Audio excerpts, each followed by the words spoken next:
ठीक है। Good morning, सुप्रभात, जय हिंद मित्रों। आप सभी का आपके ई शिक्षा संवाद यूट्यूब चैनल में स्वागत है, जिसमें हम लोग एनटीए यूजीसी नेट की तैयारी कर रहे हैं। और आप सभी को पता है कि 6 दिसंबर को आपका एग्जाम होने वाला है। और अब ये जितने भी दिन आपके बचे हुए हैं वो आपके एग्जाम के दृष्टिकोण से बहुत महत्वपूर्ण है। आपने पिछले कुछ समय में क्या पढ़ा ये कोई इंपॉर्टेंट नहीं रखता है, जितना कि इस समय आप क्या पढ़ेंगे, किस तरीके से अपनी तैयारी को आगे ले जाएंगे, अपने एग्जाम को लक्ष्य बनाकर जो आप प्रयास करोगे वो बहुत ज्यादा महत्वपूर्ण होने वाला है। इस समय आपको क्या करना है, आपका मोटिवेशन जो है हाई लेवल पर होना चाहिए। आपको निगेटिव लोगों से दूर हो रहना चाहिए और जितना हो सके आप मोबाइल में सोशल मीडिया से दूर रहो। ठीक है, इससे क्या होगा, आपके मन में, हम लोग का मन क्या होता है, एक तरीके का घर होता है जिसमें आप जितनी चीजें डालोगे उतनी चीजें आएंगी। अगर आपने अपने दिमाग में बाहर की चीजों को डालना शुरू कर दिया इन 2 महीनों में, तो सोचोगे नहीं ये भी देख ले, वो भी देख ले, ये भी कर ले, वो भी कर ले। मतलब प्रेशर कुकर नहीं बनना है, आपको प्रेशर नहीं डालना है। आपको क्या करना है, या हम लोगों को क्या करना है, हम लोग को एग्जाम के पॉइंट ऑफ व्यू से ये 2 महीने केवल एग्जाम के लिए ही हमें सोचना है। कहते हैं ना, जिसके लिए सोच दिन रात सोचते हो वही काम आपके सपनों में भी दिखाई देता है, वही काम हर जगह दिखाई देता है। तो अगले आपके 52 दिन जो बचे हैं उसमें आपको केवल अपने एग्जाम के बारे में सोचना है, एग्जाम के बारे में देखना है।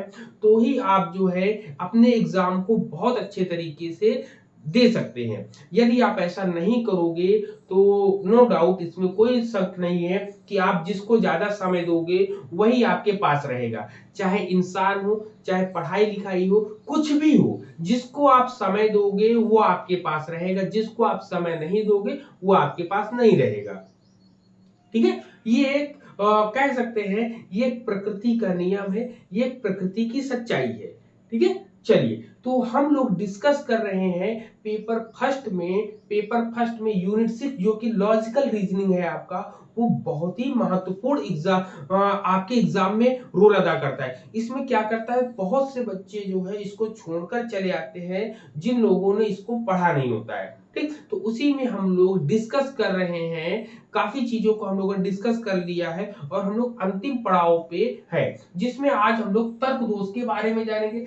तर्क दोष मुख्य रूप से सभी लोगों ने कई प्रकार में बांटे, लेकिन यहाँ पर जो तर्क दोष हम लोग जो पढ़ेंगे वो मुख्य रूप से 2 भागों में डिवाइडेशन हुआ है। एक औपचारिक तर्क दोष होता है, दूसरा अनौपचारिक तर्क दोष होता है। हमने औपचारिक तर्क दोष के बारे में जो हम लोग जानेंगे कि औपचारिक तर्क दोष क्या होता है। इसमें क्या होता है कि औपचारिक तर्क दोष में इसमें आकारगत तर्क दोष का संबंध पाया जाता है। ठीक, इसमें कैसे, मतलब इसमें कहते हैं कि वाक्यों की संरचना के सिद्धांत में, इसमें औपचारिक तर्क दोष में वाक्यों की संरचना के सिद्धांत में जब कभी कोई कमी देखी जाती है तो उसे हम औपचारिक तर्क दोष कहते हैं। क्या कहते हैं, औपचारिक तर्क दोष कहते हैं। इसमें क्या होता है, इसमें हम तार्किक नियमों का उल्लंघन करते हैं। उल्लंघन इन द सेंस की विरोध करते हैं। जब हम विरोध करते हैं तब इस प्रकार के दोष को हम औपचारिक तर्क दोष कहते हैं। इसकी संपूर्ण औपचारिक तर्क दोष की व्याख्या हम लोग निरपेक्ष न्याय वाक्य में देखने को मिलता है। निरपेक्ष न्याय वाक्य में जैसे एक उदाहरण लिया गया कि सभी जीव मरणशील है। आप लोग लाइन को नोट करिएगा, ध्यान से सुनिएगा। इसमें कह रहा है सभी जीव मरणशील है, फिर कहता है कि मनुष्य जो है एक जीव है। तो यहाँ पर 2 आधार वाक्य हो गए आपके। अब इसके नीचे आपको क्या निकालना है, निष्कर्ष निकालोगे। क्या निष्कर्ष निकलेगा कि सभी मनुष्य मरणशील है। ठीक, अब इसमें 3 पॉइंट आपके निकल कर आते हैं। एक मुख्य पद होता है, एक अमुख्य पद होता है और एक मध्यम पद होता है। मुख्य पद क्या होता है, मुख्य पद जो होता है उसको विधेय पद बोलते हैं। विधेय इन द सेंस जो पूरी की पूरी बात को सबसे मुख्य पद होता है। तो यहाँ पर जी मरणशील की बात हुई, तो यहाँ पे आप अपनी कॉपी में लिखिएगा जो मुख्य पद होता है वो मरणशील है, जो आधार वाक्यों में दिया गया है। ठीक, पहला।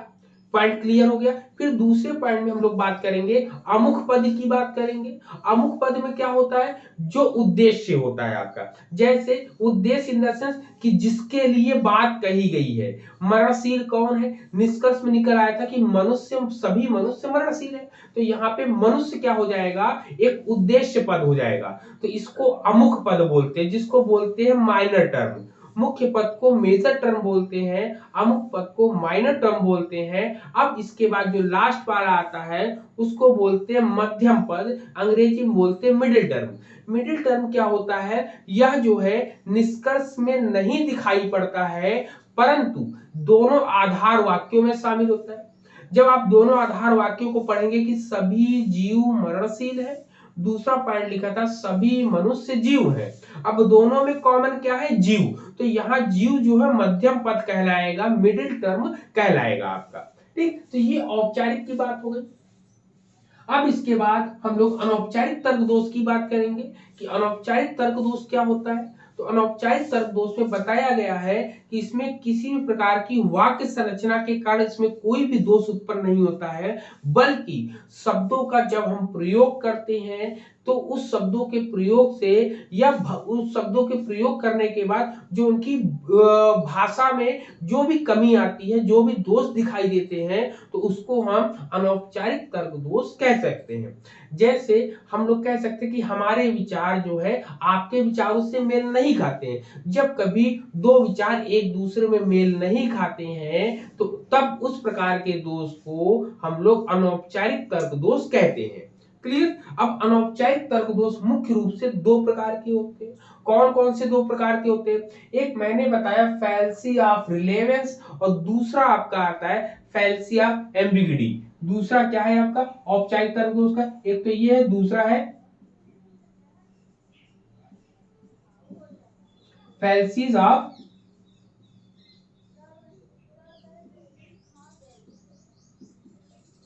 एम्बिग्यूटी। ठीक है, एम्बिग्यूटी होता है, एम्बिग्यूटी, ठीक है, जिसको बोलते हैं संदिग्धार्थ या भाषागत दोष बोलते हैं इसको। ठीक, संदिग्धार्थ या भाषागत दोष बोलते हैं इसको। लेकिन आपको इन दोनों में डिफरेंस होगा। अब दोनों में एक एक करके हम लोग पढ़ेंगे, जिसमें सबसे पहले हम लोगों ने पढ़ा है फैलेसी ऑफ रिलेवेंस, प्रासंगिकता दोष। क्या बोलते, प्रासंगिक, तो या इसको दूसरा नाम, हिंदी में इसका दूसरा नाम है संगति, संगति दोष। जब इसका संधि विच्छेद, संगति का मतलब होता है समान रूप से जब दो लोग गति करते हैं, जब समान रूप से हम गति करते हैं तो उसे हम संगति बोलते हैं, फैलेसी ऑफ रिलेवेंस बोलते हैं। अब इसके अंतर्गत इसके जो टाइप्स दिए गए हैं, इसके 12 टाइप्स दिए गए हैं, 12 के 12 टाइप्स को हम लोग डिस्कस करेंगे। जस्ट सेकंड, रिकॉर्डिंग स्टार्ट है कि नहीं, स्टार्ट है। ठीक, अब हम लोग इसके टाइप की बात करेंगे। इसके टाइप में जो हम लोग देखेंगे तो इसके टाइप में सबसे पहले आता है मुष्टि युक्ति। ठीक है, मुष्टि युक्ति को हम बोलते हैं आर्गुमेंटम एड बैकुलम। ठीक है, आर्गुमेंटम एड बैकुलम, जिसको बोलते हैं अपील टू फेस बोलते हैं। क्या बोलते हैं, अपील टू फेस बोलते हैं हम लोग इसके बारे में। ठीक, फिर इसके बाद दूसरा पॉइंट जो आपका आपके बोर्ड पे लिखा है व्यक्ति परक युक्ति। ठीक, व्यक्ति परक युक्ति को हम लोग क्या बोलते हैं, आर्गुमेंटम एड होमिनेम। ठीक है, होमिनेम बोलते हैं हम लोग, ये याद रखिएगा, आर्गुमेंटम एड होमिनेम बोलते हैं हम लोग यहाँ पर। क्लियर। फिर तीसरा पॉइंट क्या है, तीसरा जो इसका टाइप होता है वो होता है ज्ञान मूलक युक्ति, अज्ञान मूलक युक्ति। अज्ञान मूलक युक्ति को आर्गुमेंटम एंड इग्नोरेटम बोलते हैं, इग्नोरेंटम। ठीक है, आर्गुमेंटम एंड इग्नोरेंटम हम लोग बोलते हैं यहाँ पर। ठीक है, जिसको अज्ञान मूलक युक्ति है। फिर चौथा आता है दया मूलक युक्ति, तो इसको बोलते हैं आर्गुमेंटम एंड मिजोरकॉन्डिना बोलते हैं, मतलब अपील टू पीटी, क्वेश्चन आपको अपील टू पीटी आपका आता है। फिर आपका लोकोत्तेजक युक्ति आती है आपकी, जिसको आर्गुमेंटम एड पॉपुलम बोलते हैं हम लोग। फिर आपका श्रद्धा मूलक युक्ति होती है, जिसमें आपका वेरेकेंडियम होता है आपका, ठीक है। वेरेकेंडियम मतलब अपील टू अथॉरिटी, अथॉरिटी के बारे में इसमें बोलते हैं आपका। फिर सोपाधिक या उपलक्षण दोष आता है, इसको बोलते हैं फैल्सी ऑफ एक्सीडेंट बोलते हैं, एक्सीडेंट बोलते हैं लोग। फिर परिवर्ती उपलक्षण दोष आता है, जिसको हम बोलते हैं फैल्सी ऑफ कन्वर्स एक्सीडेंटल आता है आपका। फिर आपका 9 नंबर आता है मिथ्याकरण दोष, जिसको बोलते हैं फैल्सी ऑफ फॉल्स कॉज आता है आपका। फिर इसके बाद चक्रक दोष आपका आता है, चक्रक दोष को हम बोलते हैं आर्गुइंग इन सर्किल आपका आता है। फिर 11 नंबर पे छल प्रश्न आता है, जिसको कॉम्प्लेक्स क्वेश्चन बोलते हैं। और 12 नंबर पे अर्थांतर सिद्धि या असंगत निष्कर्ष आता है, जिसको इग्नोरेशियो इलेंच, जिसको बोलते हैं इग्नोरेशियो इलेंची या इरिलेवेंट कंक्लूजन हम लोग बोलते हैं। तो ये 12 प्रकार हैं, 12 के 12 प्रकारों को हम लोग 1 बाय 1 डिस्कस करेंगे कि इसमें क्या क्या प्रकार के आते हैं, ठीक है। तो ये टाइप्स आपके हो गए कंप्लीट यहाँ पर। अब अब इससे संबंधित क्वेश्चन आपके एग्जाम में जरूर पूछे जाते हैं और हर बार पूछे जा रहे हैं इसके बारे में, ठीक है, ठीक है पूरा। ठीक है sir. Okay okay, thank you, have a nice day, good day. और आज जो है प्रयागराज में एयर शो होने वाला है। Have a good day sir. हाँ हैव अ गुड डे। आप आज जो है प्रयागराज में एयर शो होने वाला है, जो बहुत बेहतरीन हो गया। यहाँ पर बहुत जोरों शोरों से यहाँ पर तैयारियां चल रही हैं। और अगर आप लोग देख सको तो जरूर देखना जो लोग, ठीक है। तो चलिए हम लोग नेक्स्ट वीडियो में मिलेंगे, तब तक के लिए सभी को जय हिंद।